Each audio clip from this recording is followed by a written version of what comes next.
Debbie Stevens met Jackie Bruscia in Long Island, New York in January 2009. That was not a long time before everything happened. The worker was employed in the automotive company Atlantic Automotive Group, AAG, of which Miss Bruscia was one of the managers. That was until 2010 when Debbie realized she needed a change. In 2010, Debbie got tired of New York and wanted to start work in a sunnier state. So she decided to move to Florida and start a new life there. But a couple of months after moving, she was already missing her daughter. So Debbie decided to visit her daughter with her old friends.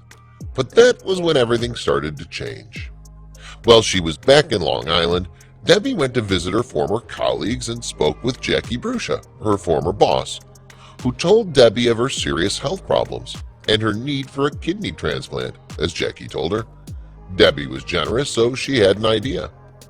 Although her boss already had a family friend identified as a potential donor, Debbie Stevens, that was kind and generous in nature according to herself, decided it was a good idea to volunteer as a Plan B in case the first donor didn't come through. The time passed and she almost forgot about it. After a while, she got tired of Florida and decided to go back to her old life. At the end of the year, she returned to live on Long Island and sought work from Jackie Bruscia, who acceded to her request in a few weeks. And she thought everything would be the same, but it wasn't. At the beginning of 2011, while working, she was summoned by her boss to Jackie's office. Her boss had just received some bad news. The donor was not suitable for the transplant, and she wanted to know, was Debbie's offer still standing? Debbie thought about it, but the decision was quick. I said yes. She was my boss. I respected her and didn't want her to die, remembers Miss Stevens. Even though it was a big decision, she thought it was the best thing to do. However, Plan B didn't work as planned. As the genetic compatibility was not complete between the two women, the doctors agreed that Debbie Stevens would give her left kidney to someone else so that the patient could earn a place on the waiting list and receive her organ from someone else. Then it was all settled, and the surgery started. Everything happened on August 10th, 2011. I felt like I was bringing her back to life, says Debbie, about how she felt after the surgery. Her kidney is sent to St. Louis, Missouri, while her boss got her transplanted kidney thanks to a donor from San Francisco, California. It seemed like a happy ending, but it was a start to a nightmare. Debbie Stevens had underestimated the difficulties of kidney removal. 3 days after her resumption, on September 6th, she's on sick leave. And we would expect her boss to be understanding of everything she did, right? However, that's not what happened.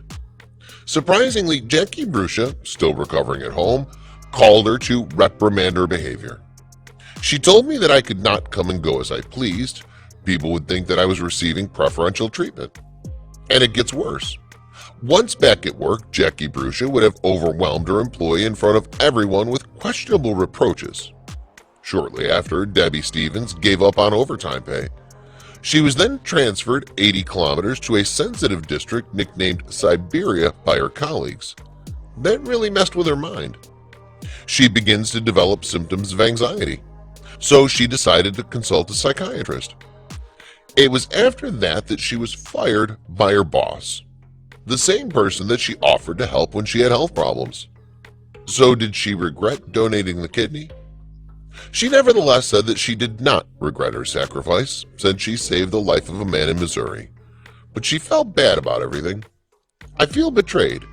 I decided to donate my kidney for my boss, and she took my heart, she told a newspaper, meaning that her kindness had been abused. And she decided to get compensation for it.